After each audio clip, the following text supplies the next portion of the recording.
মধ্যপ্রাচ্যের ভূরাজনীতিতে কি নতুন করে আবারও পরিবর্তনের হাওয়া বইতে শুরু করেছে?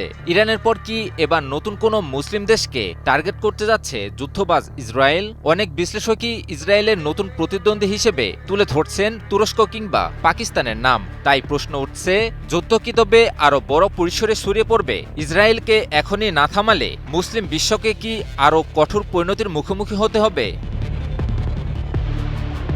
ইসরায়েলের একটি দৈনিক পত্রিকায় প্রকাশিত এক মতামত নিবন্ধে বিশ্লেষক বোয়াজ গোলানি মধ্যপ্রাচ্যের বর্তমান বাস্তবতার একটি ভিন্ন চিত্র তুলে ধরেছেন। তার মতে, সাম্প্রতিক ইরান যুদ্ধ ও অর্থনৈতিক চাপে দুর্বল হয়ে পড়ায় ইসরায়েলের প্রধান প্রতিপক্ষের অবস্থানে পরিবর্তন আসতে পারে। নিবন্ধে বলা হয়, দীর্ঘ সময় ধরে ইরানই ছিল ইসরায়েলের প্রধান প্রতিদ্বন্দ্বী। তবে বর্তমান পরিস্থিতিতে নতুন করে প্রতিযোগিতার কেন্দ্রবিন্দুতে উঠে আসছে তুরস্ক ও পাকিস্তানের নাম। যুক্তরাজ্য ভিত্তিক সংবাদ মাধ্যম মিডল ইস্ট আইয়ের এক প্রতিবেদনে উঠে আসে এসব তথ্য। গোলানির বিশ্লেষণে বলা হয়েছে, এই দুই দেশই জনসংখ্যায় বড়, সামরিকভাবে শক্তিশালী এবং আন্তর্জাতিক রাজনীতিতে গুরুত্বপূর্ণ অবস্থান রাখে। একই সঙ্গে যুক্তরাষ্ট্রের সঙ্গে তাদের সম্পর্কও একটি বড় কৌশলগত বিষয় হিসেবে বিবেচিত হচ্ছে। এদিকে সাম্প্রতিক সময়ে ইসরায়েল ও তুরস্কের মধ্যে উত্তেজনা ব্যাপকভাবে বেড়েছে। গাজা ও সিরিয়া ইস্যুকে কেন্দ্র করে দুই দেশের নেতৃত্ব একে অপরের বিরুদ্ধে কড়া অবস্থান নিয়েছে। ইসরায়েলের প্রধানমন্ত্রী বেনিয়ামিন নেতানিয়াহু সামাজিক যোগাযোগ মাধ্যম এক্সে তুরস্কের প্রেসিডেন্ট রিসেপ তাইপ এরদোগানের বিরুদ্ধে কুর্দি জনগোষ্ঠীর উপর নিপীড়নের অভিযোগ তুলেন এবং ইরানের সঙ্গে সম্পর্ক নিয়েও সমালোচনা করেন।